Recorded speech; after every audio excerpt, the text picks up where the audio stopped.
Cheers. Welcome back to Reels, Booze, and Bros, a.k.a. RB2. I'm your host, Jag. I'm my co-host, Brian. Real bro friend, Kev. What up? What's going on? How we doing? Welcome back. It's been a bit. I had some stuff going on. Actually, a lot of work stuff, studying for a promotional exam. So now I got all that shit out of my head. Now I can bring in useless shit back into my head so we can have these great conversations of reviewing the movies and everything. So our previous podcast was super bad. No, I'm sorry, it wasn't super bad. Forgetting Sarah Marshall. That's how far it's been long. It's forgetting Sarah Marshall. The fucking ending, starting with Dick and ending with Dick. How could I forget that? Well, it ties into the super bad with the Dick treasure box. So, guys, it's a beautiful dick, Jay. So who'd we go with that? Was Dracula the best character that we went with in that movie? Who stole the show? The Dracula puppet. No, I don't even remember who I had for the best character.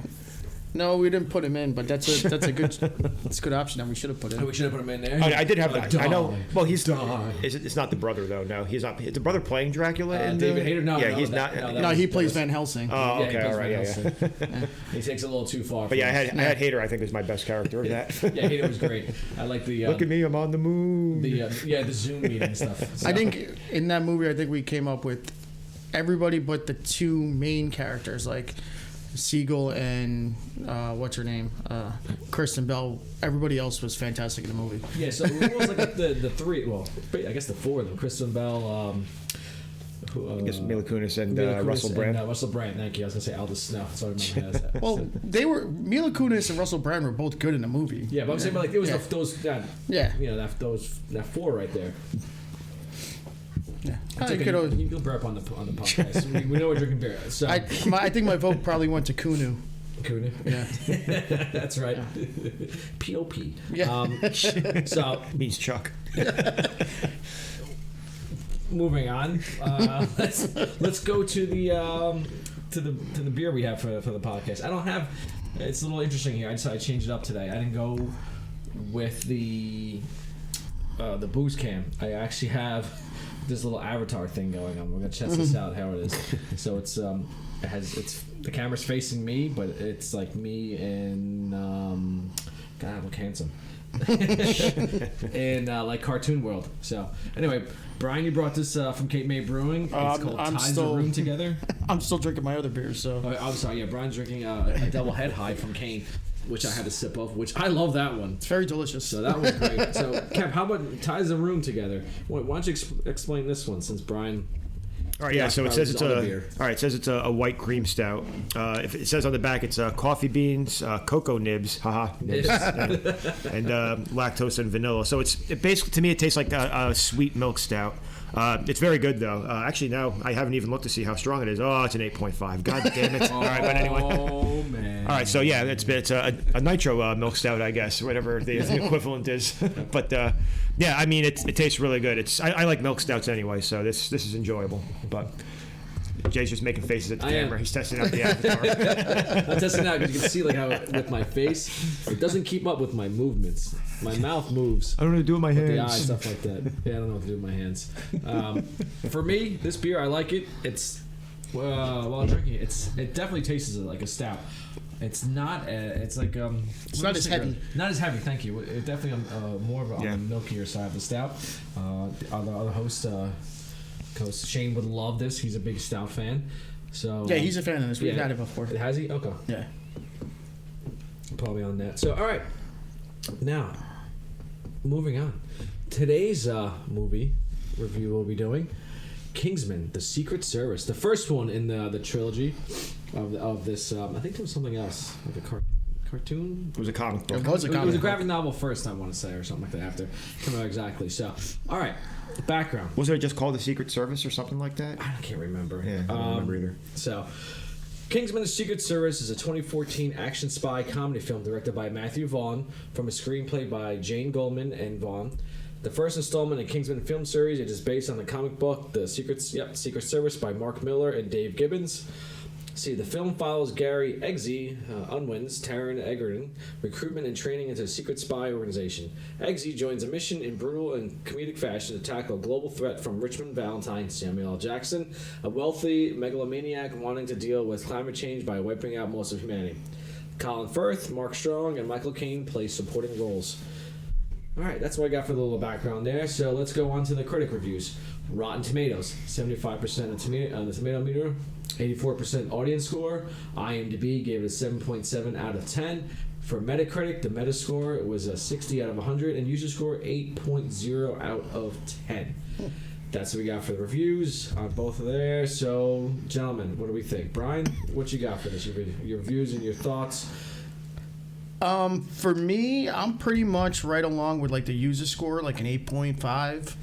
I do like this movie a lot. When I first went to go see it, I wasn't sure what I was really like signing up for, because I was like, I thought it, like when the original trailer, it shows that it takes place obviously in like today's day and age, but then all of a sudden I just like, I'm like, what the fuck is this? Like all 80s sort of shit. In the beginning of the movie, it's got the old flashback to like the 90s, but with like the MTV and all that shit. I'm like, what the fuck's going on here? So I was confused. That's right. But I do love all the fighting. The fight scenes were fantastic. The special effects, yet again, some of them were over the top, especially at the end. With the heads exploding? With the heads exploding. But once again... Spoiler alert, I really enjoyed that scene. But it was fantastic. Set to Randy Macho Man Savage's entrance music? Yeah.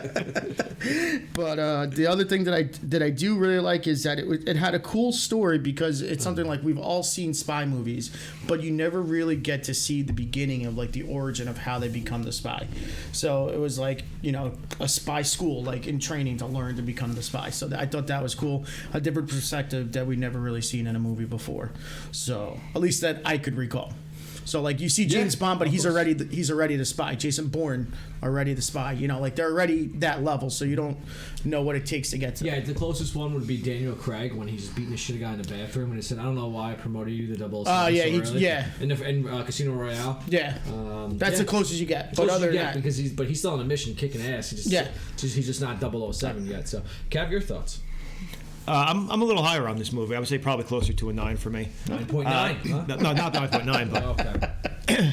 But this is a movie I saw it a little while after it came out. I think actually I was thinking about the first time I saw it. I think Brian actually told me about this, because I think we were talking about the church scene in this. Yes. For some reason, because we were talking about, I think, Freebird, and then for whatever reason I always got confused. For whatever reason I thought "Don't Stop Me Now" was what plays during it for some reason, which would have been a great choice too. Yeah, I can see that now.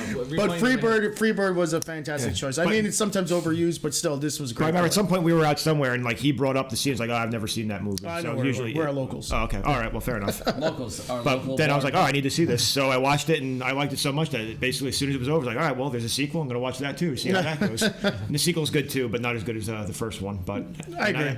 Yeah. But anyway, it's like he said, it's kind of like a more modern look. Not just the idea that we're seeing, the actual build-up and training of super spy, or who's going to become a super spy. It's also just the updated technology and everything. I know the more recent James Bond ones with Daniel Craig have done that also, but I think this one really takes it to the next level. It really focuses on a lot of the gadgetry and stuff like that also. Mm-hmm. But also what you were talking about before, the training scenes are really good. The way that they just do kind of psychological warfare on all of the candidates when they're there also is pretty interesting. Yep. But no, I just like it. And when I was thinking about it, when you think about more modern spy movies, I never really got into the Mission Impossible ones. I think I just don't really like Tom Cruise all that much, probably, in a lot of them. But so I think this one is it's cool. The action sequences in this are fantastic for even put up with the other James Bond films, just have over the top budgets for everything. I think this one does really well with a lot of the fight scenes.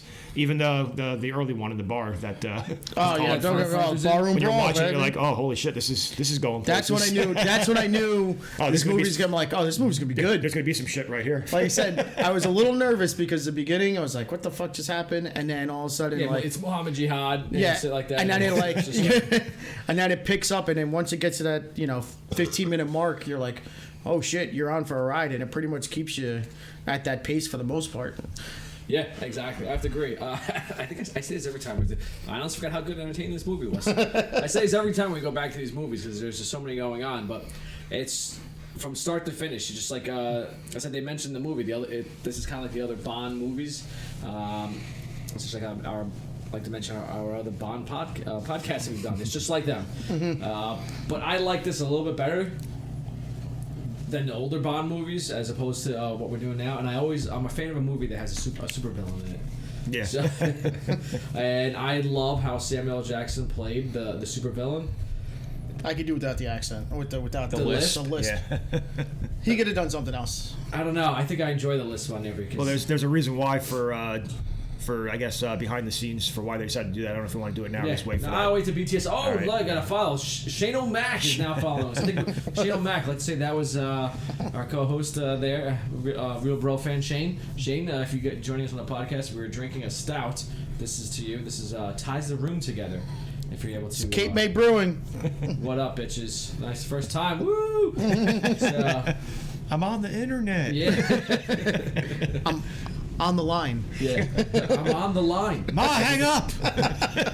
So that's it for my review. Connected I have to at say, there's 32,000 beats. a great favorite scene. I think we can all agree with the princess. No, that's a true princess. And let's move it on. All right, favorite scenes. Brian, hit me with your favorite scenes. All right, so like I said, it takes about 15 minutes to get this movie really going, and what really kicks it off is that barroom brawl scene. First, once again, I didn't know what was going to happen in there, and then I didn't know fucking Harry was going to be such a badass like that. I was like, Colin Firth. yeah, exactly. That's another thing, because I was like, Colin Firth, like I see him in some other The shit. King's Speech. Yes. Yeah, and I'm like, he's not the typical guy in this sort of movie. So I was like, wow, fucking beating dudes up, and then with a fucking umbrella. Yeah, I like that. That's, so that was a cool thing. The first toss with the beer mug in the guy's face is phenomenal. yeah, fantastic. But it was cool that it's something like you never seen before, like oh, they got these sort of like weapons and all that sort of shit. But fucking umbrella, that was pretty cool. Like that was like it could shoot everything, it stun them. It's a fucking like protector. It was pretty cool. So I will go. My next scene will now be into the training. It's tough because like the whole training is good itself, but I just have really that too. But it's also spread out so differently. Yeah. So I just scenes, specifically did it to the skydiving one. So basically like the whole training, what it takes to become a Kingsman and all that sort of stuff. But then the challenge with the skydiving was they're all out having fun, and all of a sudden it seems like everybody's gone skydiving themselves, but they all know how to do it on their own. They're all fucking doing flips and everything like that, which is whatever. So much fun. Point Break, bitches. Yeah, exactly. It always ties it back to Point Break with Just the fucking hand one grips. more wave. Yeah. Right, So- Point Break.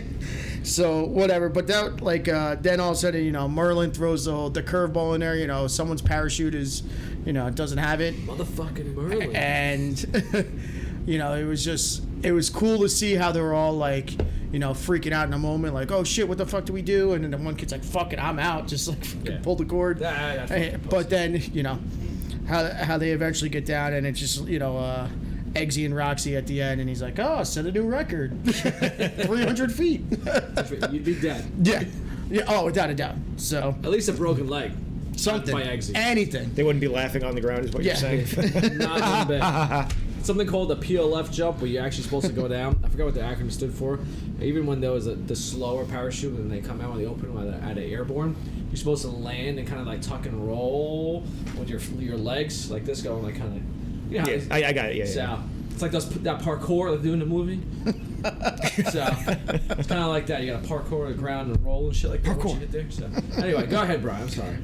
No, so that was it for that scene. Next one I got. I feel like it's an important scene. It's not the best scene in the movie, but when Harry meets Valentine for the first time, when he goes to his house. And they have McDonald's. Yep. That's a great product placement right there. Yeah. I have to say.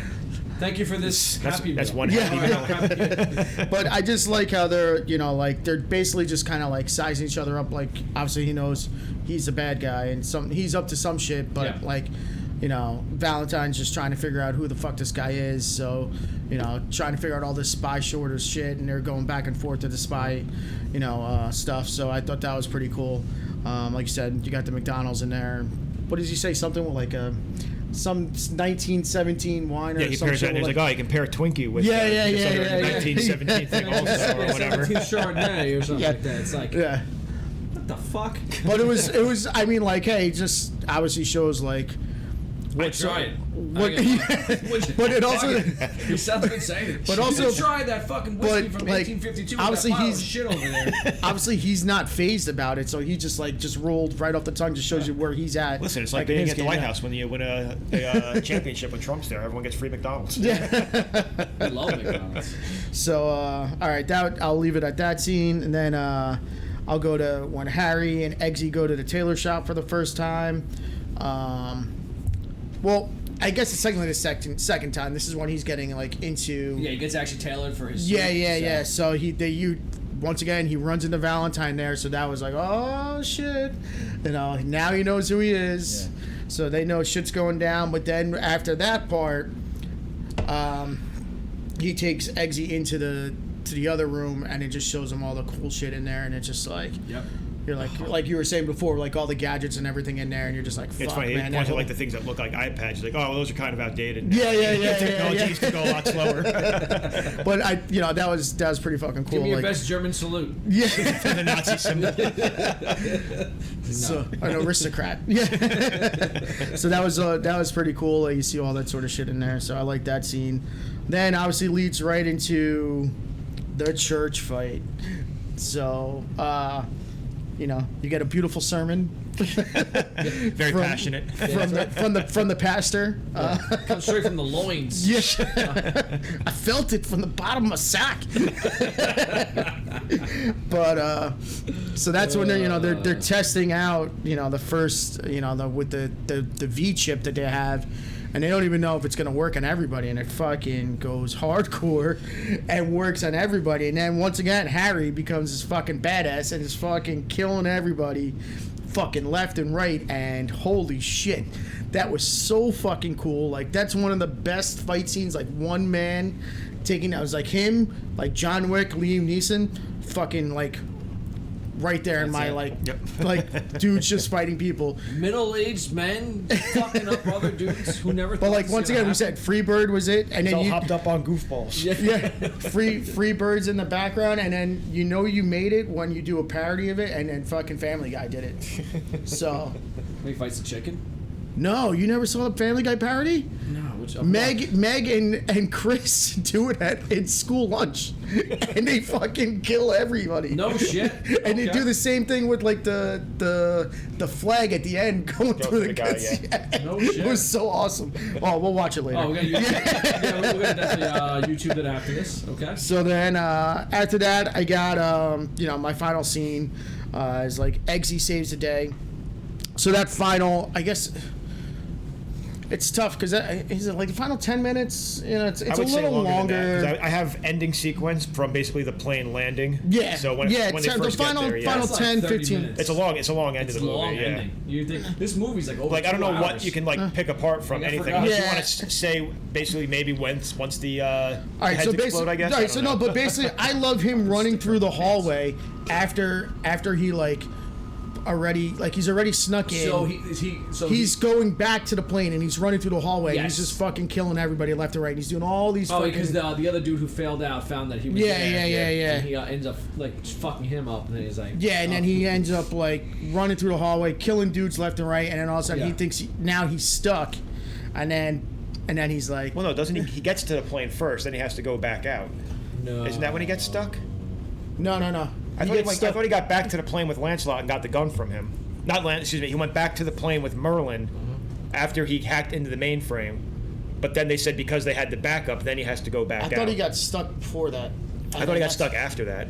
Because Merlin also was basically stuck also because they're coming in, and that's when they realized they can actually just blow everyone's heads up. I think it's after. I'm pretty sure it's after that. All right, whatever. He gets stuck. That's why I say it's a long scene, so it's hard to figure out which. We'll be watching it eventually. Yeah. But right now the skydiving scene's on, so that's all right. But then obviously it leads into he reversed the chip that was in everybody's neck. So then he makes them all explode, and like you said, with Macho Man's theme song.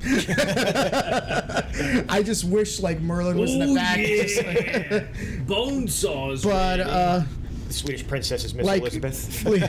like once again, was not expecting that, especially the way the fucking heads just started blowing up, and I was like, holy There's shit. a rainbow mushroom cloud. But at the same time, I'm Love like, it. so I will get back to this after the final part of this, and like the Eggsy versus Gazelle fight scene, like, and that at the end was fucking awesome. Those two fighting each other at the end was fucking cool. But Very nice. back to what I would go with the head exploding, like every fucking person in the top of government was in it. So like, you know, it was Obama, you know, like the Queen, all this stuff. So like, what happened to world's government after this movie? This is just, you know, like. They have Crazy. replacements. Was it the whole thing if enough people in the U.S. die, like the mailman becomes president? It's called, I guess so, it's there you called go. Designated Survivor. Yeah. Jack Bauer. Well, yeah, no, it's just is now the Designated Survivor. you know, so Running the that's you know, government. that was that for on scenes, but you know, I was a little like, what the fuck, you know, Yeah. every major player's dead. What else you got, Brian, besides the rest of the movie? You good? No, I'm good. Jesus Christ, you give me a hard time. That's a lot. It was good, though. All right. I was 6 scenes. Oh, wow. Well, don't yell at me. All right. Well, I only had a couple more. Also, I feel like a lot of the scenes run kind of long. Like I said, I had the training montage. It's not really a montage because it goes from them training to showing what Valentine's doing, then them training some more, and then Galahad recovering and stuff like that. So it's kind of all over the place with that. But the couple I'll add, the intro to this with Dire Straits, Money for Nothing, when they're doing the raid in Afghanistan or Iraq, whatever it is. Iraq. Yeah. Right in the beginning. So yeah, it's just like, you know, it's a great song. It's not Yes, kind of a weird choice. It's not like Ride of the Valkyries, I guess, from Apocalypse Now that's or probably whatever. overused, So right? yeah. Valkyries, we got So you know, we're going with the MTV stuff there. So I have that to start. Just it's a good start to the movie with the guy also the bomb and the guy jumping on top of him also and explaining you know my How you dad get to your that dad point, you know died for me, so you know I'm trying to make the favor up. So I'll go from there. Just two other small scenes. I have which one was first? When they have the day off, when it's just down to Roxy and Eggsy. When Galahad takes me to the office and shows him all the newspapers from all the different stuff that happened on all the days where he like The day after he did some. yeah, so it's like, oh, you know, that's the newspaper from the day after, you know, I thwarted an assassination of the prime minister. It's Someone like pees that's his the pants, one. Yeah, someone. Yeah, and he's like, you know, that's it's the way it is. It's like you do this job, you're never going to get recognition. It's all that stupid celebrity bullshit, is what he says. He's like, just so you know, you're not going to get famous doing this. Basically, like that's. So I guess he just does it as a reminder, like to stay humble. Basically, like you know, this is what you know people actually care about while he's doing his job. So I thought that was a good scene, and again, that plays into I think that's right before the Taylor scene that Or the goes fact right that after he's also. doing So his job well, that he's not being noticed. yeah, that no one ever knows Yeah. who he is too. Yeah, and then just one more I'll add also is after Galahad gets shot. Spoiler alert. But after that happens, I like the scene with Eggsy and Arthur also, like the kind of interrogation where he's trying to get him to go along with everything. Yeah. Oh, And, yes. Him yeah. and Michael Caine. Yeah, Michael Caine. Yeah. So and then him doing the switching of the glasses, which by the way, when they show the replay, it wasn't really all that very quick and delicate. Just kind of Wasn't that subtle, It's just, yeah. Yeah. And the guys didn't notice. Sleight of hand. Michael Caine's getting a little slow in his age, Joe. Just saying. Fucking Alfred. Yeah. I like that scene and the double cross and then figuring out that he's the one that's there. But yeah, so again, most of the you said basically a lot of the action scenes, which is why I like this movie. So those are the scenes I really focus on. But those small scenes where you can see some minor plot stuff going on. Is Yeah, and then interesting, too. those minor scenes are like you get the character development and Yeah. everything in there. Yes. So. I would. So for me. They had to give those in, like Colin Firth, like I'm not an action star. I need to act at some point. So give me a couple actual speaking lines here and there. Let me quote Hemingway a few times. Loved him. So you done, Kev? Yeah, I'm good. Okay, so for me, I like to go with. I really enjoyed the failed rescue mission with Mark Hamill as the professor in the beginning. Oh, I had that too. I like that. It was very good. How we're going on, you get what's in there, and then you have like the super villain intro from like all of them going back and forth, not spilling the whiskey glass. Yeah. And then like he covered like the chick covers up the dead bodies. He's like. Because it's all clean now. He just walks in. He's like, I'll throw up if I see all that, which he does later on, which is awesome. Just like blows chunks. Again, the first fight scene with Harry Galahad. And let's see, Brian, I want to correct you. It's not called a skydiving scene. That's Point Break. This is actually, it's called a halo jump scene. So halo stands for high altitude, low opening. That's why they have to get underneath the That's the whole thing. radar. So they can't be seen. Yeah. So okay. they can't be seen. So high altitudes, they're so fucking high up that they jump. That's why they have to wear. There's no oxygen up there, so that's why they have to wear those like spacesuit kind of things, and they go all the way down, and they get below a certain feet altitude for radar, and then that's when they jump down. They open up their chute, and basically they open up their chute. Like 3 seconds later, they're hitting the ground. It's that quick. So that's why they would have died at like 300 feet. Let's see. Again, I agree with you. When Harry takes Eggsy to get his tailored suit, nothing like a cool fucking secret spy base. Yeah. Like the third left hook over there, pull it, and you're like, shh, nice. Well, even then, he's just like, where does this go? We going up? We going down? Yeah. No, we're here. You're straight. Yeah. I love it. Show all the guns, the shoes, and those are Oxfords, and these little The decorative patterns. Yeah. Decorative patterns. Those are brooches. Brooks. Oh, brooks. Oxford's not Brooks. Yeah, and so it's nice. And he tries to steal the little grenade thing. He's like, "Put it back! I saw it, but can't fool me." Again, I love the heads exploding. Little rainbow mushroom clouds, one of my favorites.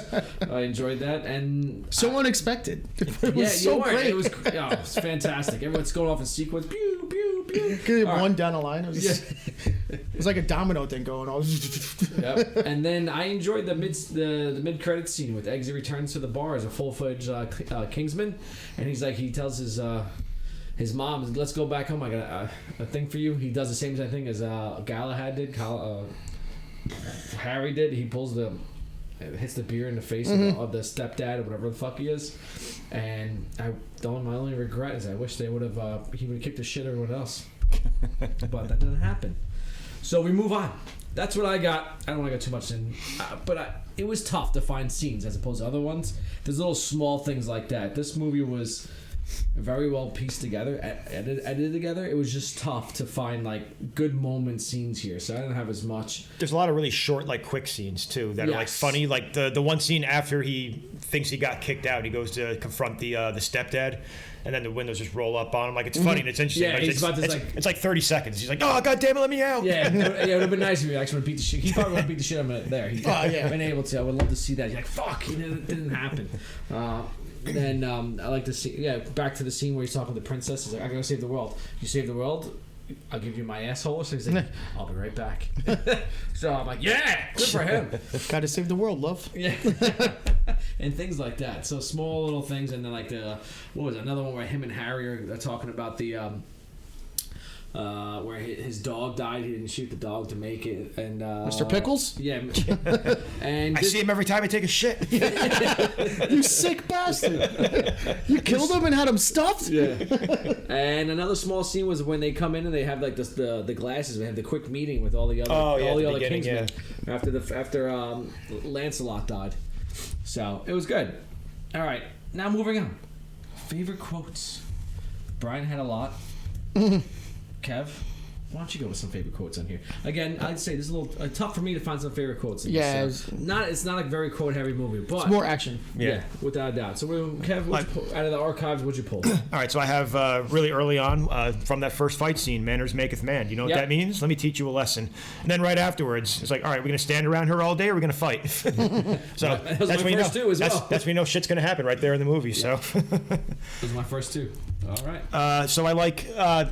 Well, I don't know if I have a lot of quotes from Galahad necessarily, but one of the ones I have is when he does have the actual Hemingway quote where he says, "There's nothing noble in being superior to your fellow man.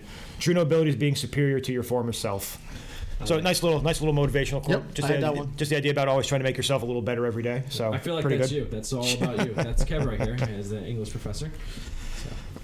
It's not necessarily like a full quote, so I'm not going to get into the whole thing. But when they're in when he picks up Eggsy, he's trying to explain to him what's going on. He's like, what he's going to do. He's like, have you ever seen have you ever seen Trading Places? And he's like, no. He's like, all right, have you seen Nikita? Have you seen Pretty Woman? And he's like, no.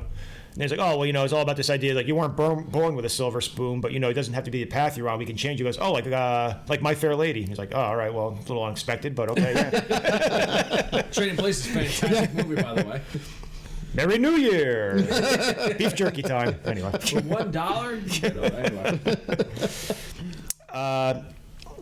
Let's see. I do have from the newspaper scene because I did like that one also. So he says the point is nobody thanked me for any of them. Front page news on all these occasions are celebrity nonsense. That's the nature of the Kingsman. Our achievements remain secret.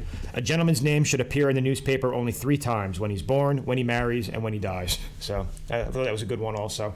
So I'm already screwed because my name was in the paper for track a few times. So I guess I'm not a gentleman anymore. Fucked. It's ruined. Let's see. The quote in the actual church scene when he's getting up to leave, and that one weird look was like, "Where do you think you're going?" And he's like, "Oh, well, I'm a Catholic whore, currently enjoying Congress out of wedlock with my black Jewish boyfriend who works at a military abortion clinic. So, hail Satan, have a lovely afternoon." So that was a good one. And then when he gets, again, spoiler, when he gets shot in the face outside, is he dead? Yeah, it tends to happen when you shoot someone in the face. So, and then spoiler alert, he's also not dead because that's the whole plot of the sequel. Again, these movies came out like 6 years ago. I'm not ruining anything. It's fine. You did. I forgot all about it. Yeah, because the statesman cured getting shot in the head with those little weird inflatable ice packs they have. So, yeah, nice. Anyway, just one more. You mentioned it also towards the end of the movie with the princess. She's like, "Sorry, love, got to go save the world." He's like, "Well, if you save the world, we can do it in the asshole." He just goes, "I will be right back." and scene. So there you go. That's what I have for my quotes. Fantastic. The good old cruel intentions. You can put it anywhere for the end there. I see. Brian, what you got for us on there? Kev pretty much got everything from me. I only had 6 quotes, so I'm gonna add 2. And that's it. The other one, another one from Harry. The suit is the modern gentleman's armor. The Kingsmen are the new knights. I thought that was pretty cool and how they are. And then the other one I have is at the end, right before they're getting on a plane, like right in the final fight, right before the final fight goes down, and he's looking good, Eggsy. Feeling good, Merlin. There you go. Trading places. And that son of a bitch said he never saw the movie. He's a liar. Yeah. Damn right he did. But yeah, so that was it. Everything else Kev had, I do love the like. Is he dead? That's right, because he obviously can't look at what's going on. Is he dead? Did I get him? Did I get him? We said I don't have it on my list, but just when you were talking about before, the whole thing with Mr. Pickles. It's like, you shot a fucking dog to get a job? Yep, he reminds me every time I take a shit. And there's the reveal when he just opens the door and the fucking stuffed dog is on the mantle. It's a little weird. So he's like looking up when he's taking a shit. I don't know about it, so. All right, so for mine, after same 2 with Kevin, marriage maketh the man, and are we gonna stay here? We're gonna fight. Love it. I think did you say, Brian, the suit is the modern gentleman's armor? Yep. Yeah. Mm-hmm. Okay, I love that one too. Harry had like a lot of good ones. Yeah, he was mostly him for the quotes. Valentine, I enjoy this where mankind is the virus and I'm the cure. Probably because I love whiskey and the big goon in the beginning. Honestly, this whiskey is amazing. You'll shit. Yeah. I was like, wait, does that mean it's good or does that mean it's bad? I'm so confused. You will shit. It's good because the different meanings. I'm assuming with the English accent stuff like that. Well, not the accent, but the slang, I guess. Whatever it is. The accent is how they speak. The slang is what they're saying when they do it. Yeah. Anyway. Thank you, Professor. Whatever. And fantastic segue because my next good quote in the last one I had was with Valentine. He's like, "Fuck that guy, whoever he is. He made me kill Professor Arnold. Love that guy. Goddamn, love Professor Arnold."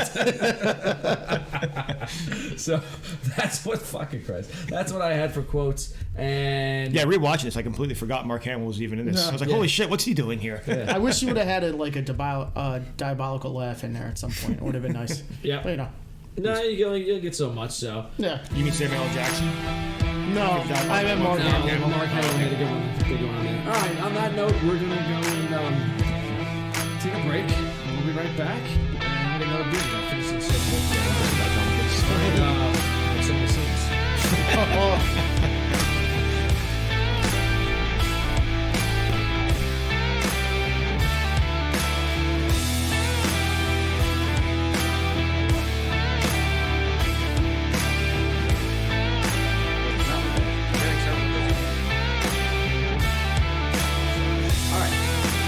Those are just called a spy school, like in training for spies. So I thought that was cool. I did look through site that so at least that I can recall. So like you see James Bond, but he's already the spy. Jason Bourne already the spy. Like they're already at that level, so you don't know what it takes to get to.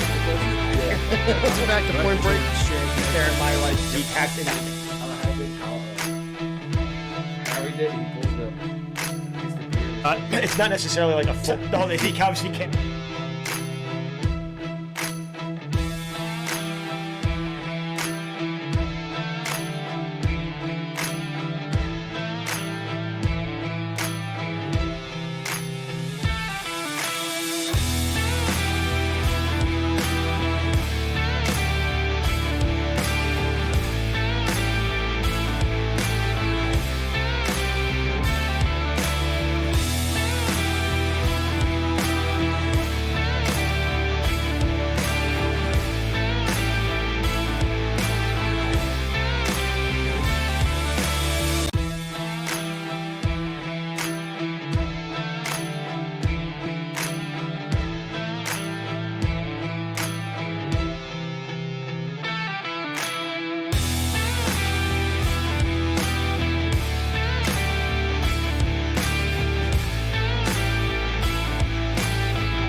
Mr. DeVere, what a coincidence. You are totally the reason why I'm here. When you left my house, I was thirsting for that dope-ass jacket you had on. And since I'm going to Royal Ascot, apparently you need one of these penguin suits. Here I am. What are you doing? That was a horrible lisp. I tried my best. You guys can turn on your mics now and everything. So, I thought you were going to go with the church sermon for the intro. the church sermon. No, I can't do that. So we are back. Wheels, Blues, and Bros, aka RB2. Back from our break. Got another beer.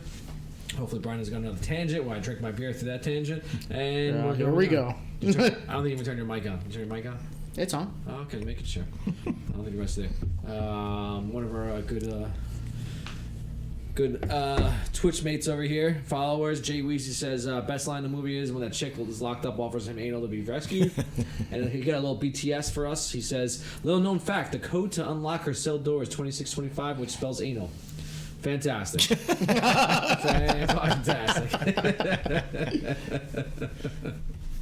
He says I sound like a gay Sam Jackson. All right, thank you. All right, moving on. Movie awards. Best quote. For me, it's Harry quoting "Manners maketh the man." Yeah. I like every time I think of Kingsman, I think that because it like embodies everything. So like of what Kingsman should be. Anyone want to throw anything else out there? You want to debate what's going on? I agree. Chat. What do you think? I agree for that, but I think the one that we just said it before. Like it's just funny. Is he dead? I just love that. After Valentine shoots him in the fucking head. That's normally what happens when you shoot someone in the face. But he's not dead. Dun, dun, dun. But I just love that part, like right there. So it was. I see. Kev, what do you think? No, I think like the most memorable quote is either "Manners maketh the man," and as he's doing it very slow as he's locking the doors to the bar, and then Eggsy mimics it later on also. But if we're doing my favorite quote, I know lame, whatever. But yeah, I'll do the Hemingway quote. Yeah, there's nothing noble in being superior to your fellow man. True nobility is being superior to your former self. So again, true nobility isn't being better than other people. It's just making yourself better every day. That's what makes you a good person. So there you go. I like it. Fuck you, but again, Teach. I'm not turning in this paper. Oh God, fucking students. Anyway, their papers are due by the end of the day today. I wonder how that's going. My dog ate my homework. The little pug that I got as. What do you mean? It's not a bulldog. Oh yeah, he's gonna get bigger, right? Yeah, shit. Before I cut you off, go on. No, that's the quote. Again, that's my favorite quote from the movie. But if you're talking about like the first thing you think of, it's the Colin Firth ass kicking scene. So at least that's what I think of. So yeah, the manners make it the man, locking the door, and then all right, it's like, are you guys going to stand there? Or you guys want to fight? What are you doing? I think why that one I think stands out the most is because what happens right after is that This is Academy Award winning actor Colin Firth, who has just played King George, whatever. Was it one of the Georges? I forgot or no? what it was. I think so. World War II? I don't remember which king it was. Or was it World War I? No, it was the way further. I think it was World War I. Anyway, the whole point is he did that movie, and then you see him in this, and you're like, oh, he's going to be probably like the head guy of. If you think of him being in a spy movie, you're not going to think of him as the ass-kicking guy, probably. Yeah, exactly. Yeah. And then what's the first thing he does? He takes his little umbrella and just fucking wings a beer glass at somebody's face. Yeah, I think that's what like random impaling people on the shit Hemingway the entire quote is phenomenal, and that's probably the best line out of the whole. I'm telling you, I keep seeing her face. I know it's not her, but I'm telling you, the mom is definitely very Margot Robbie-esque in the face. Yeah. Just saying. But what happens like right after and how like aunt. he makes that point with the manners make it man, like it's just. What he does, just because the fucking umbrella He's sitting right there, after. He's like, I just want to sit here and enjoy my nice pint of Guinness. Yeah. Whatever your beef is with him. I've had a bad day. I've had I just an want to have emotional my day. Yeah. I probably find that in a second, but I'm gonna see who Eggsy's mom is. But as I'm finding out, I looked it up. It's not Margot Robbie, but it's obviously not. But I don't know. Oh, you want to see if she's related to her or something like that? Maybe. Nah, definitely I'm not. finding out right now who's that. Second, third cousin or something like that. But no. Going back to the quote, because that embodies of what the Kingsman is. So like Colin Firth's character Harry, he beats the shit out of people so like simple, so fluid. But then he quotes fucking Hemingway. Yeah. And he's the true like gentleman. Yeah. I'm a gentleman, but when it comes down to it, I will beat the living shit out of you, which he I will shows. end you. So I do. I will end you, son. I have the quote here, the Guinness quote. Yeah, go ahead. So it's I've had a rather emotional day. So whatever your beef with Eggsy is, and I'm sure it's well founded, I'd appreciate it enormously if you could just leave us in peace until I can finish this lovely pint of Guinness. And they told him to fuck off. Big mistake. Guys, you're trying to have a beer. Yeah, don't ever do that. Michelle Womack is who she is. Okay. And she was in the first, second, and No, she's definitely in the second. yeah, whatever. Not a lot of good stuff. All right, Brian. So we agreed on that on the for Yeah. I'm gonna say Yeah. Marriage Maketh a Man, but I'll go with Hemingway as a Second place finish. It's Second fine. place. Yeah, yeah. Listen, Strong in the, second. Listen, in the Olympics, being second place means you're still, number 2 in the world. So there you go. Don't be ashamed of that silver medal. Then I guess we're gonna have to go with that first bar fight scene, right? As the best scene, or Nah. we go with No. something different? I Church. I have the church scene. Church. Church scene. Yeah. Church scene, and it's about to go down right now. It's so absolutely fucking ludicrous when it happens. Everything that even not just the fight scene too. Even the first part when he's got Galahad's just sitting like, oh, what the fuck is going on here? When the preacher's doing that sermon. He's just going. And then there's like, that whole quote. It's like, oh, well, I'm basically, a gay guy. My black boyfriend, who's a military abortionist at home, is waiting for me. So see you later. It's like they're like one upping each other in every part of that scene. It's like first the sermon, and you're like, how much worse could this get? And all of a sudden, when he turns around and goes at the woman, you're like, oh, okay. And then you're like, fucking give it right back. And then all of a sudden the chip goes off and you start hearing that and everyone's looking at their phone and all of a sudden he turns around and you're like, what the fuck's gonna happen? And then just shit goes down. Point blank shoots that bitch right in the literally face. And I was like, holy shit. Yeah, here you go. Samuel L. Jackson didn't ask if she was dead. But I do love fucking Even just the last Giselle scene. in the end. She's like, oh, you got to see this, and he's like, no. No. He's like holding his mouth. I saw like the scene when he's walking out of church. There's one guy that literally has one of the crosses just skewered right through him through the pew. Also, he's walking out. This is fucking insane. Man. What would you think the headline for the next of their? What do you think? Mass suicide at local church? There's no way that looks like a suicide. Yeah, no. That's the only way you can play it though, because they're like everyone died. You might as well just cover. I have it a up. feeling everyone in the community is like, you know what? Fuck those people. We don't even care. Like burn the Probably. buildings. Burn the Burn building. the whole thing down. No one cares. Well, because probably the rest of the town, it's probably the entire town. The entire town's probably racist Yeah. all there in like that small town. Yeah, Yeah, America is they're in doomed. Is the Kentucky thing on the somewhere. In outside. Kentucky, I was gonna say, You saw well, the fucking church Alabama. the church sign outside just said America is doomed. I'm Yeah. pretty You know, this sure. is 100% a QAnon meeting right now. I'm pretty sure it's Kentucky because It then, is, yeah. Because then in the second one, this gets tied into it. Oh, because the does it? statesmen are there, they get Yeah. to him so quickly anyway to get the they have- anti-shot in the yeah. face thing. Was it? Yeah. Okay, so Here we go. I'm a Catholic whore. And the way, just with his accent, and the way he does it just so calmly. It's just so good. I got you. All It's right. like, hail Satan, have a lovely day. And then she chases him out. What the fuck is she gonna do? Even if the other shit doesn't go on, what is she possibly gonna say to him?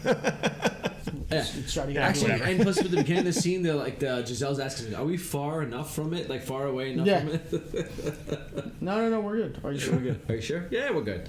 All right, now. Oh, All right, so all right, the church best scene. All right, moving on. Best character, Randy Watson Award. What are we going with the Randy Watson Award? Who wants to go out there? Kev, All right, go so ahead. What do you think? so in the spirit of the award, if I'm taking my favorite character, it's 100% Galahad, just because he's so cool, calm and collected with everything he does. He's a badass. If I'm going for a character, they're still a main character, but they're still cool. I'm going with Gazelle, actually. The female assassin. I just love the fucking Okay. sharp-ass prosthetic legs. Yeah? The first scene Okay. where she cuts the guy right in half. Yeah. And then the next scene when they're actually That was nice, kidnapping the princess. When they're actually kidnapping the princess, she's fucking doing acrobatic flips all over the place, chopping Yeah. people's arms and hands off and Listen, everything. she has an edge with Phenomenal. those fucking springy fucking legs. She has an edge, you say, huh?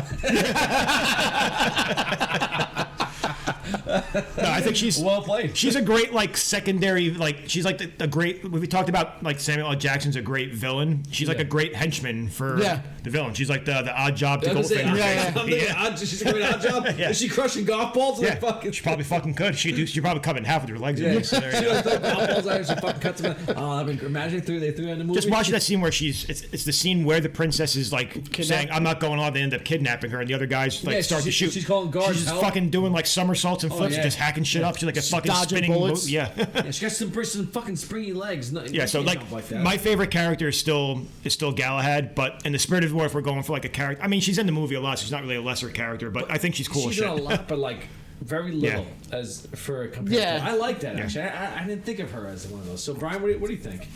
For me, like I said, I agree with Kev on Galahad. Oh, being that guy just fucking took a listen, knife the right to the best. face. Galahad wins the fucking movie, hands down. He's the fucking. But he's bringing home the championship. I like Merlin.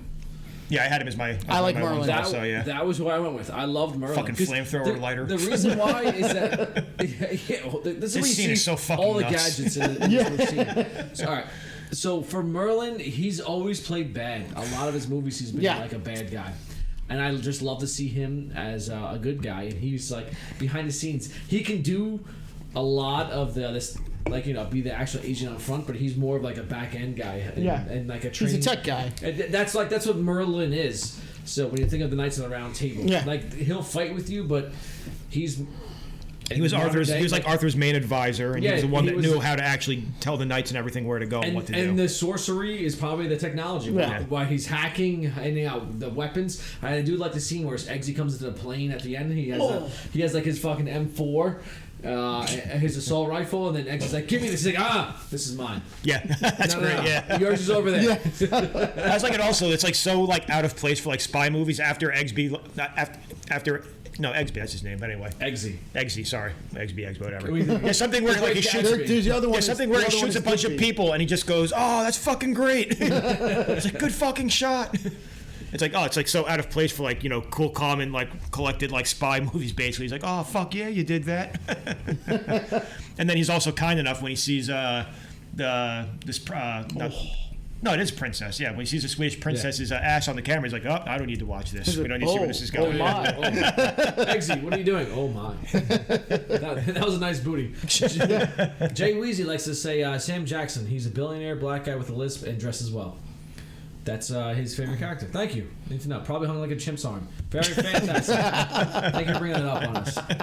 Appreciate it. No, like I said, he's a good villain. So I love him as a villain, and I love the fact they also like kill him fantastic at the end. And then he literally blows chunks after he sees down the fucking thing.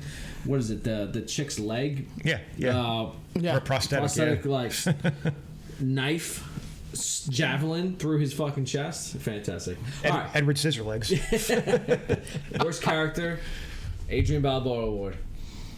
Are we all gonna agree with the deadbeat fucking stepdad, gangster father? Oh, I have someone different. Like, oh wow. That's a good choice, but I have someone different. Okay. What else we got? Well, I have Charlie, the dropout who becomes the bad guy at the end. He's the one who's also on the train tracks that rats when he's not rats because it was all set up, but he's like, "I'll tell you whatever I want." He's like, "I'm telling my dad on you guys." Yeah, he's the true silver spoon kind of guy. So I'm telling my dad, and then at the end he's just like, "Oh well, my parents got invited to this, so that's why I'm here." It's like, "Yeah, you fucking suck." That's true. I do fucking hate him. But no, you're probably right. If you're talking about the worst person, it's the abusive stepdad. That is obviously the worst person. Yeah, I could agree on that on the abusive stepdad.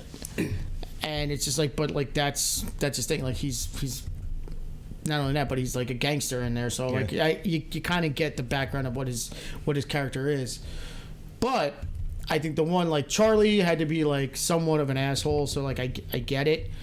But I'm gonna go fucking Arthur, Michael Caine. Oh, for the double cross. Yeah, because he was always against it, and he even told him right from the beginning. He's like, maybe you should pick your candidates better than you did last time. He's an old guy that I know, but he didn't change with the times. He didn't change with the times. He sucks. I know. That's why I'm going to go with. That's a quote. I don't remember the exact quote, but there's something when he's talking about like, there's a reason he's like, you're a snob or whatever. Well, Galahad said there's a reason that aristocrats have weak chins. Yeah. It's kind of like all these people who are like prim and proper. They're not the people who are out there actually fighting and doing shit. So they don't know what the fuck they're doing. So that's my also vote aristocrats have weak chins because of inbreeding. But that's beside the point. my vote is for Michael Caine. Jay Weezy also agrees. Michael Caine. No, all right. And, I like him in a lot of movies, and he's good in this movie, but he's an asshole in this movie, so that's an old my fart. Fantastic. Yeah. He's dickhead Alfred in this. Yeah, the complete opposite of Alfred. Yeah, he lost his way after he left Bruce Wayne. Some men just want to watch the world burn. Yeah. He is that man. He's that man. He's not. He's getting behind that man. Wants to watch the world burn. He's like, I'm going where I think is what's best. Yeah, I can get behind that. Besides the stepdad being a piece of shit. Honestly, I thought Charlie was going to be the obvious answer. I think I think that's why Charlie's not the answer, because he's too obvious. Like he's giving him a hard time the whole entire time. Proper shit. Yeah, no. Don't get me wrong. It doesn't mean I like him, but it was just like, he was, Oh, they just sued Mr. Pickles. Wah wah. That poor dog. He probably, he probably beat the guys in the Facebook race too. The Facebook race? In the social network, he's probably on the wrong team. Oh yeah, with the Winklevoss twins. You know what? I've never seen that movie. I don't. It's a good movie. It's actually really good. I don't care for Facebook. And actually, Justin Timberlake's really good in it too. Mm-hmm. So, all right, moving on. Anyway, A little BTS. So, BTS behind the scenes. Colin Firth did 80% of his own stunts, according to stunt coordinator and second unit director. if he did the church scene, he's my favorite person in the world. Then, if he actually did all those things, I imagine he did that. I could see him doing that. fucking swinging that axe around. So, in this film, Professor James Arnold was played by Mark Hamill. In the comic series, Hamill is the first celebrity kidnapped by Dr. Arnold. Very nice. Amy Purdy, the double amputee snowboarder in Sochi and runner-up for Dancing with the Stars, was originally cast as Giselle, but when filming was delayed, she dropped out so she wouldn't miss the Olympics. Oh, No. there you So go. yeah, that's very nice. Imagine her seeing a little thing like that. So, the looking good, feeling good exchange is a reference to Trading Places, 1983, which is a movie about opposite ends of the class privilege scale, and the line was used twice between Dan Aykroyd and Eddie Murphy in that movie. It's also Randolph and Mortimer. It's Lewis and what's the other name? I can't For remember. Murphy and Aykroyd. I think it's Mortimer and Randolph. Mortimer and Randolph Are the for old sure, guys? yeah. It's Lewis and something else for the other two. Looking good, Lewis. Feeling good, and I can't get the fucking name. Whatever. All right, so the classic British gentleman's wardrobe featured in this movie is a 60-piece collection that includes suits, watches, ties, umbrellas, briefcases, and more. Some movie posters feature the whole of the arsenal. So the suit he's supposed to wear, it's a 60 fucking piece collection. That one suit. That one suit, because it includes watches, ties. So let's think about it. It's gonna include the tie. So there's a 3-piece suit, basically.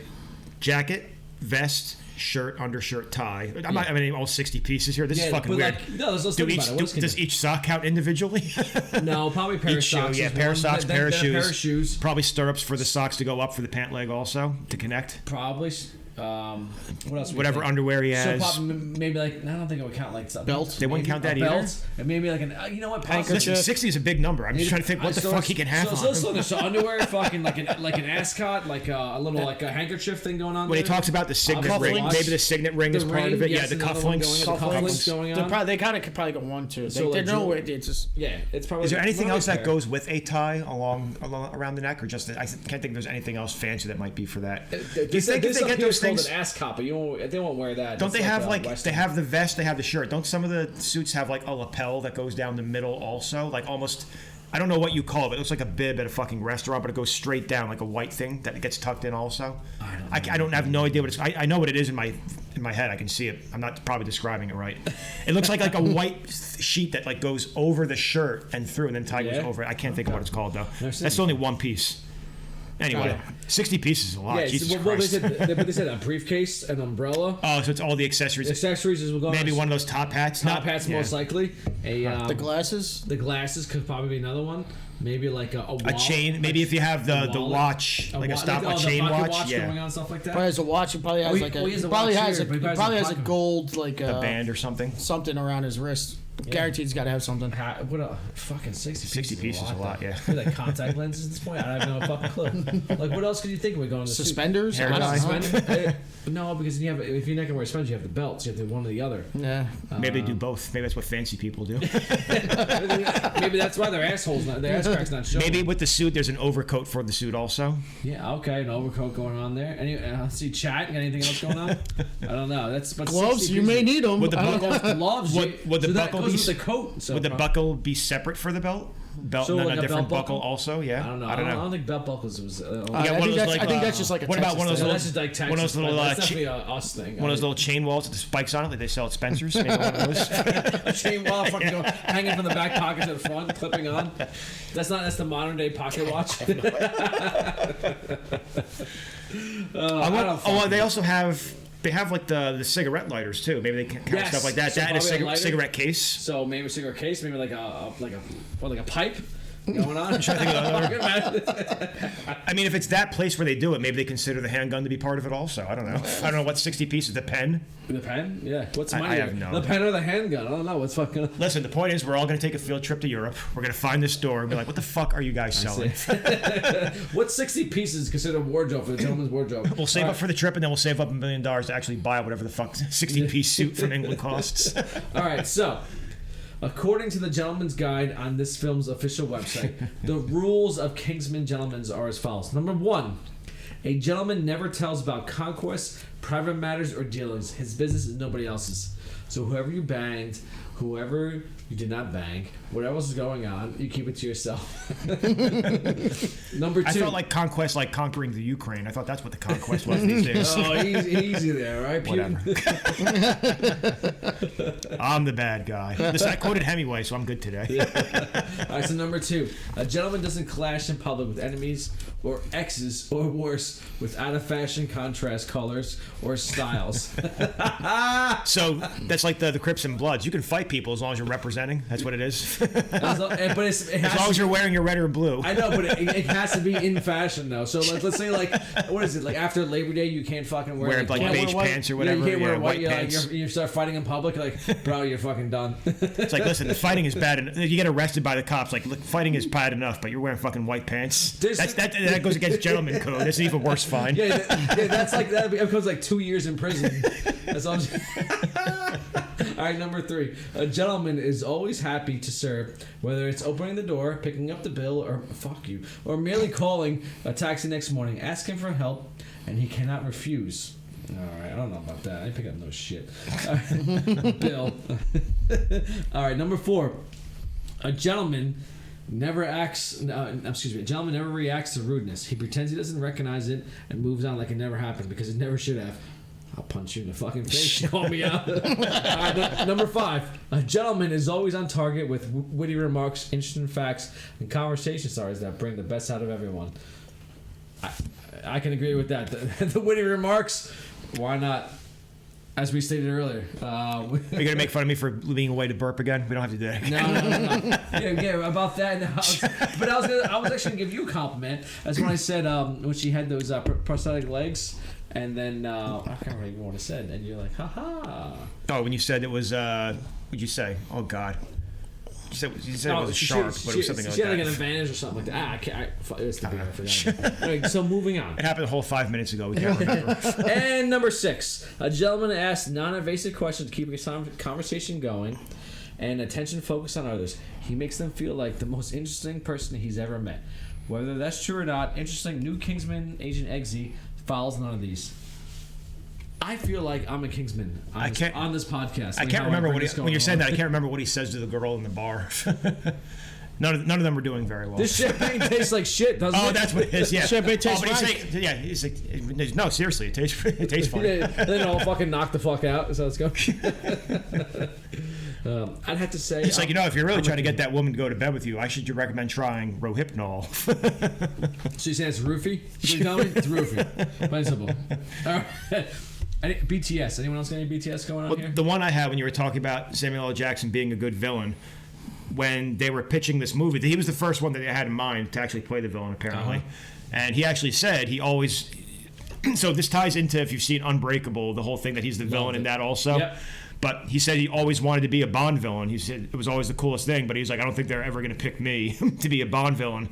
So when he got offered this script, he was just like, he's like, not fucking him in. He's like, if I'm going to be like a great like spy movie villain, this is probably the best shot I'm going to get. So they said I just thought when I was looking up casting, there really wasn't a lot of like different castings. You mentioned one for Gazelle, but a lot of their like they wanted Colin Firth first and foremost, and they thought there was no way he was going to go for it. And he's like, nah, fuck it, I'm in. He's like, he wants to do it, so he was their first choice. So a lot of their first choices did end up doing the movie. Yeah. But yes, Samuel L. Jackson was like, I always wanted to be a Bond villain. I thought it's like the coolest thing you can possibly be, because the whole thing with Glass and Unbreakable is that Samuel L. Jackson still said he was always a big comic book fan growing up also, and that villains are always the coolest people. So that's why he took this movie. And they even say that when there's the scene between Colin Firth, Galahad, and Valentine in the movie, where Galahad's the one who says, I always thought that villains were always like the coolest people in all like the comic books and everything or whatever it was. Over the McDonald's. Yeah. Over the Happy Meal. So I have to agree, because so with the something I just caught my head while I was reading. Samuel L. Jackson actually had a lisp growing up. Oh, that's what I was going to bring up. Sorry, that's the reason. So when we talked about it before, the lisp. He had a lisp growing up, and he thought it would be cool to bring that into the movie. Yeah, I thought the superhero thing was what we were getting at, but no. When I said I had BTS, it was because of the lisp. One of you said it was like distracting, kind of, but he intentionally did it because he had a lisp growing up, and he thought it'd be a cool addition to the character. Apparently, and I like that fact, because like, you know what, when you think of it, like, he's a genius. He created all this stuff and thing going on, and so like, you know, like a savant has like, they have like quirks, so, and like his lisp is one of them. So I remember that. Anyway, and wearing crooked hats. Yeah, whatever. I do. It's Yankees hats. I think he wore it. So go Yankees. And okay, so our question of the podcast: can The Rock make this movie better? Anyone? The Rock, can he make it better? I, for one, honestly, I don't have a place for him in this movie. I thought maybe put him in as one of the cells of the people who not cooperate. Like, he wants to keep The Rock there, but he's a good guy. Everyone loves The Rock, but The Rock's like, fuck this, I'm not going to cooperate with this. I don't think he's giving the booty up. I honestly couldn't think of like an interesting one. Like, he could be any one of the thugs in the stepdad's thing, but that's too easy. It's too easy. He's not going to be one of the other people going for the role, because he's way out of place with all those preppy. Basically all of them except for Egby are all like kind of preppy looking. So so I don't think he fits in there. It's weird to think of what he could possibly do. Yeah. So I really couldn't think of a good There's nothing one. on here. Brian, what do you think? No, you can't fit in this movie. I'm just trying to even think like where he could put him in. If anything, he works at the tailor shop. I was gonna think about that, but like that's the only spot I can logically think of him being. If he wanted to he's basically like the head clerk at the why can't I think of the John Wick hotels? He's that guy basically. The greeter. The black guy. I can't remember what his name is in the John Wick movies. Oh, I forgot. The hotel's a Continental. I can't think of the guy's name. Yeah. I don't think he was. So he's just the guy just sits there at the tailor's office with his hands on the desk, looking all intimidating, basically. The Rock gets his measuring tape out. All right. So, should there be a sequel franchise TV series? Obviously, they made 2 more movies. I heard that the third and final film, which was considered the origin of the prequel, was shit. Yeah, I heard it was not good. So I saw the second one. The second one's good. It's a pretty direct sequel to this. Yes, gotta take and it's pretty good. I think this is the one of the franchise where just goes downhill. I don't know. I haven't seen the third one. I know it's a prequel, but I don't know what happens. I didn't get to see the whole beginning of the third one. So a little more than half of the third one or the prequel, and it was okay. But they do mention the 2, like if you watch the second one, they do mention Statesman in there. Because, this is World War I that they're going into. Oh, that's when the movie takes place. So it's 1919. When he says 1919 was when that's what the prequel does? Okay. Yeah. So that's when it takes place, and that's how it becomes. Okay. All right. So, like, it mentions that, so it makes reference to that, but it's just like, okay. I mean, like I said, if I would have saw it from the beginning, maybe I have a little bit different outcome. It was okay. I don't think it was anywhere near the level of these 2, but it's a good sequel. It's a good opportunity for a franchise, and like you can make it into more. Like I would hope they would do one more, especially after what you saw in the end of the second one, where Yeah. Channing Tatum comes over and be like, "Oh fuck yeah, let him and fucking Eggsy become together," and be like, Yeah, I would like to see them two fucking go on a mission Galahad and together. Lancelot together, fucking right, or Yeah. he's Tequila, whatever, that's his name from Statesman. Yeah. you know, I can't like- remember their names. Yeah, I can't remember, but like I wish there were like as Channing Well, no, Tatum said, Champagne's the head guy. he was Jeff he Daniels. wasn't right? around Yeah. as much. So I would like to see them two like do the time. There's a Yeah, if, tequila, if those two were together, Halle I Berry's think, ginger ale. yeah, For some reason. Yeah. in there. Fuck. yeah, she was the Merlin. Yeah. But if Tatum and Eggsy team up to do another one, I'm fucking in. Yeah, I'm in with that. I like that. I totally agree with that. All right, final thoughts, gentlemen. What do we think? Our final thoughts on this movie. I enjoy it. Who wants to go? Kev, what do you Like I said, think? I like this movie a lot. Like I said, for a spy film, I love the updated and compared to like, I know like so the overall production value of the James Bond films for the action sequences they have are better, but these ones are more like over the top, hilarious and incredibly violent. Like we're about to get to the scene in the movie. We have it on the background where all the heads are about to explode, which we haven't talked about enough, in my opinion, with the fucking mushroom clouds over everyone's heads, basically, and they're all different colors for some Yeah. reason. It's Yes. so weird. Yeah, why are they different? It's just You know it's what? just I so don't know. over the top and weird. But it's cool.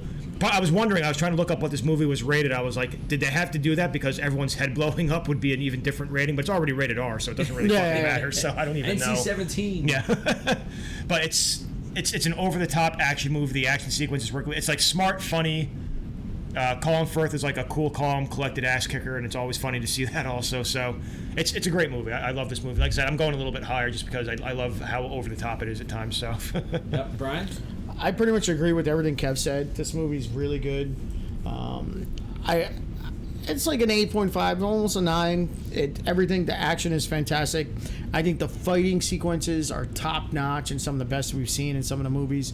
Like I said, Colin Firth, fucking badass. Totally changed my opinion on him.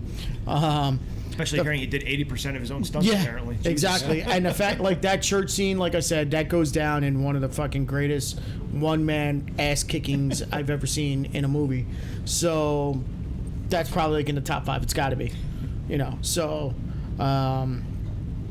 good movie, good story. Like I said, it was a different story because you got to see the beginning origins of a spy that we never get to see. So that's why I really like this movie. I was like, it's cool because you see it from the true beginning, and then everything that it entails. So solid, love it. Why does a mountain base have to have all these weird corridors everywhere? There's like straight lines in a place. They saw there's like a weird What do you think? There's a weird like T intersection. Look at all these weird intersections. Well, because it's make a straight lines. It's a mountain. It's pretty tough to carve all these out. Just make straight lines. It's a mountain. It's a mountain. But you know what? Maybe Maybe you can't. maybe they got actual engineers and said, you know what? We can't make straight lines because The structural integrity will fall fucking apart. fall. I think the more you carve in the mountain, the more likely it's to fall. How do you like that for science? You know what? I'm not They took the Dr. Evil approach. Yeah. Sharks with lasers. Yeah. Going on. So all right, I have to agree. Great movie. Pick it up anywhere you want to watch it. Yeah, I love it. Fucking badass right now.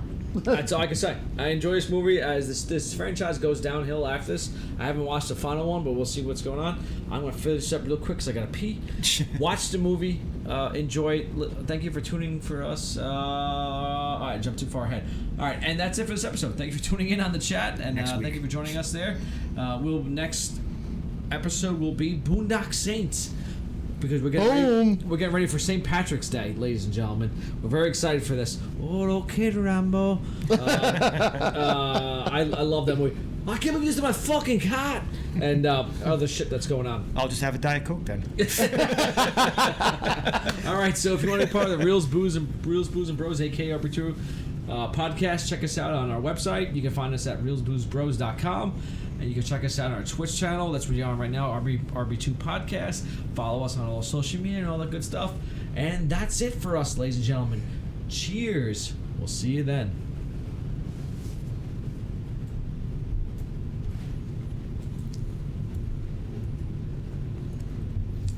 All right, everyone hit there.